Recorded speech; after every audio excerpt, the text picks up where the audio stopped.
කාමර දෙකක් මේ පැත්තට එන්න පුළුවන්. ඒ හතර මැරියන් සතර. මේ පැත්තේ තියෙන අලිය කපලයි. මේ පැත්ත කපලින්නේ ගවයා. මේ සත්තු දෙකම එකවලකින් තාම කපලා තියෙනවා. මේකට කියන්නේ විසඳ කුංජරය කියනවා. රජකාලේ වටන කියන වස්තුව ගල්මාත්‍රේ තමයි හංගා තියෙන්නේ. ගල් දොරවල් දාලා තමයි හිර කරලා තියෙන්නේ. ඒ වගේ නිර්මාණයක් තමයි මේ ජෙනරේෂන් පසු කාලීනව දීමකට පරිවර්තනය කරලා තියෙන්නේ. ඔබතුමා නම් කල්පනා කරලා වරින් මේක අරින්න පුළුවන් කියලාද කියන්නේ?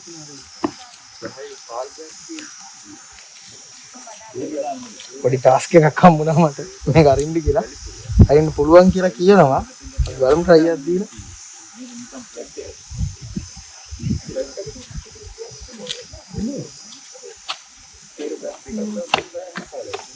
මම හිතන්නේ මට බෑ. බලමු. අපි මේ නෝමන දීලා බලමු කොහොමද කරන්නේ කියලා. මොකද රස තියෙන්නේ?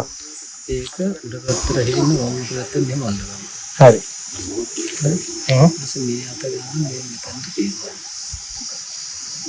ඊට පස්සේ කපුවට පිට්ටු කරගන්න.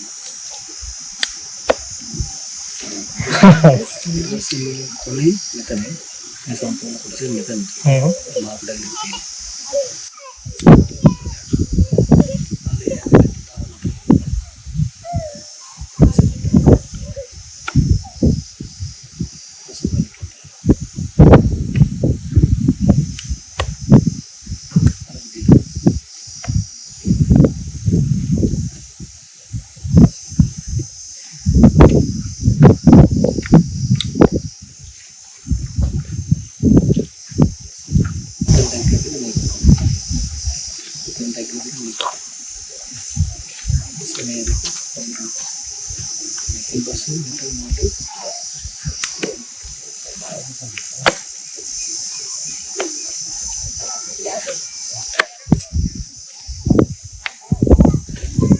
මම හිතන්නේ මේක තමයි අපේ කලාව. හරිද? මම තියෙනකින් හිතුවා මේක අතර ගැද්දි මේක අරින්න පුළුවන් ඇති කියලා. මම ගොම තමයි ගැද්දි අරින්න පුළුවන් කියලා. අතර මේ අනර්ග නිර්මාණයක්. ඉතින් මේ අපි පොඩි එකක් ගත්තා. හරිද? ඉතින් මේ ඇත්තටම මේ මම ගාව තියෙන ගොඩක් දේවල්. අපි මාමගේ නම්බරය යටින් දාන්න. ඇත්තටම මේ කාටද gift එකක් දෙනවා නම් මේක ඇතුළක දාලා හීනකින්වත් හිතන්න වෙනම ලියලා දෙන්න වෙනවා. හැබැයි දෙනකොට කොහොමද අරගන්නේ කියලා මේක හරියද? ලියලා සර්ප්‍රයිස් ටැග් එකක් දෙන්න නියමයි මේ. හරි මාත් වැඩේ හිමීට ඉගෙන ගත්තා. හරි.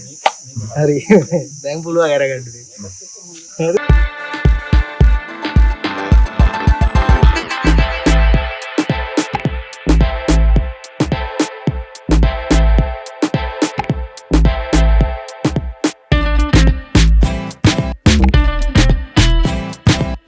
කෙලවරේ ඉඳන් මෙතෙන්ට තමයි ජල උද්‍යානය තමයි තියෙන්නේ. ජල උද්‍යානයේ ඊට පස්සේ මෙතන මේ දැන් මේ ඉඳන් අපන බැම්මකට තමයි පටන් ගන්නවා ශිලා උද්‍යානය. ඒ ශිලා උද්‍යානයේ ඔක්කොම කල් වලින් තමයි නිර්මාණය වීම කාශල වීම ඉස්සෙල්ලයි පස්සෙයි ඔක්කොම හාමුදුරුවෝ මේකේ මේ කොටස වැඩිපුරම භාවනාවෙන් වැඩ සිටින දෙන්නේ. ඒකට උදාහරණ තියෙනවා තපස්සකදු භාවනා කරපු කුටි තියෙනවා. චෛත්‍යයක් තියෙනවා, දාගයක් තියෙනවා මේකේ. එතකොට මේ ශිලා උද්‍යානයේ පහු කරාම පටන් ගන්න මාලක උද්‍යානය. මේ මාලක උද්‍යානයේ අවසානයේට ඔකට සීගිලි විකසිතුවම් බලන්න පුළුවන්.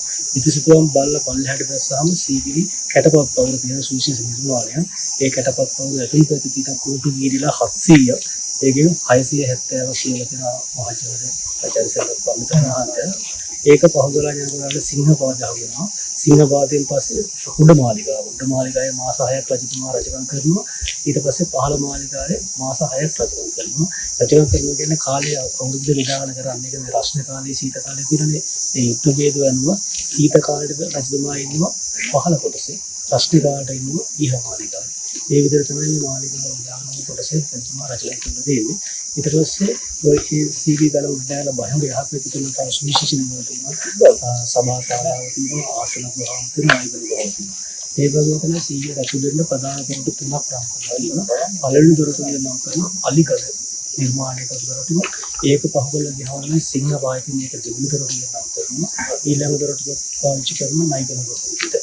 මේ බොහොම කෙටි කළ ලඝු කළ මේ කියන්නේ විස්තර. يعني මේ ඉතිහාස කතා කරගෙන යන මොකක්ද තමයි පොඩි දෙයක් තමයි. එතකොට මේ රාවණ රජුත් එක්ක බැඳිච්ච කතාවක් තියෙනවා කියලා කියන්නේ රාවණ රජු ගැන සීගිරි ඉතිහාස කතාවම අවුරුදු 6000ක් තියෙනවා. අපිට කියන්නේ මේක හරියටම වසර ගන්න ඉස්කෝලේ නෑ. ඒ වුණාට දැන් රාවණ රජු ගත්තාම පිළිගන්නේ නැහැ ගල්ගඩ ඒ නිසා තමයි මේ සීගිරියට සමහර වෙලාවට අයිතිය නිර්මාණය කරන්නේ මේ රාවණ රජු. නමුත් ඇත්ත වශයෙන්ම ගත්තාම දැන් කාශ්‍යප බලකොටුවක් ප්‍රකාර එතකොට තමයි මේ සීගිරිය කරන්නේ. එතකොට අපිට සීගිරිය ගැන කියන්න බෑ මේක රාවණා කරන්නේ. රාවණා රජුගේ පුරාගෙන අපිට සාධක මොකුත් නෑනේ. නමුත් අපිට එකේලාම කියන්න පුළුවන් මේකේ රජකම් කිරේ කාශ්‍යප හිටියනේ. එතකොට අපිට දැන් ප්‍රධාන විදිහට සලකන්න පුළුවන් කාශ්‍යප රජුගේ අඩවියක් කියන එකට කියන්න නිර්මාණ සීගිරිය අපිට 18ම රජකාලේ වෙනසා අවුරුදු 18ක් වුණ රචනා කළ දෙන්නේ. ඒ අවුරුදු 7ක් මේක නිර්මාණය කළා. අවුරුදු 2ක් 11ක් වාරණය කරලා තියෙන්නේ. එතකොට අපිට ඒ රාවණ රජුගේ කාශ්‍යප රජුගේ දෙන්න ලක්ෂණ අපිට වැඩි අයිතියක් ගන්න පුළුවන් කාශ්‍යප රජුට. මොකද ඒකට හේතුව තමයි දාසයන් රජතුමා මාර්ග කරලා කාශ්‍යප හැංගෙන්න විතර මේක ඒ හින්දා ජනප්‍රවාදී තිබ්බට මේක රාවණාගේ අයිතියක් තියෙනවා කියලා එහෙම කියන කිසි සාක්ෂියක් නැහැ. කියන්නේ නැහැ. රාවණාගේ කාශ්‍යපගේ හරියට. මෙතන දිනකට වැටෙන්නේ. එහෙනම් බොහොම හරි බොහොම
අපි දැන් ඉන්නේ මේ සිංහපාදේක.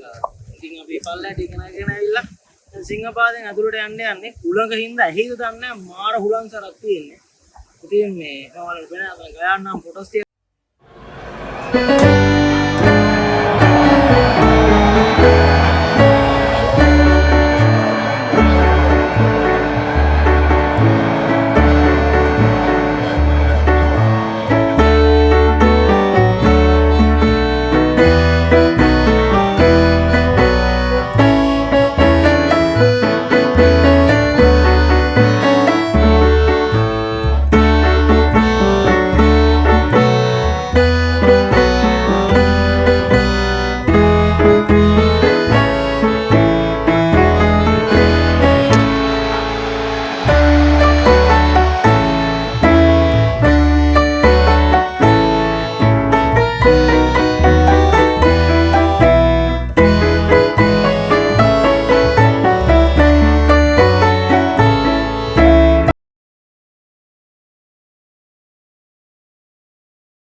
අපි උදේ පිදුරංගල නගින්න හිටියේ මම ඔයාලට පිදුරංගල පෙන්නන්න.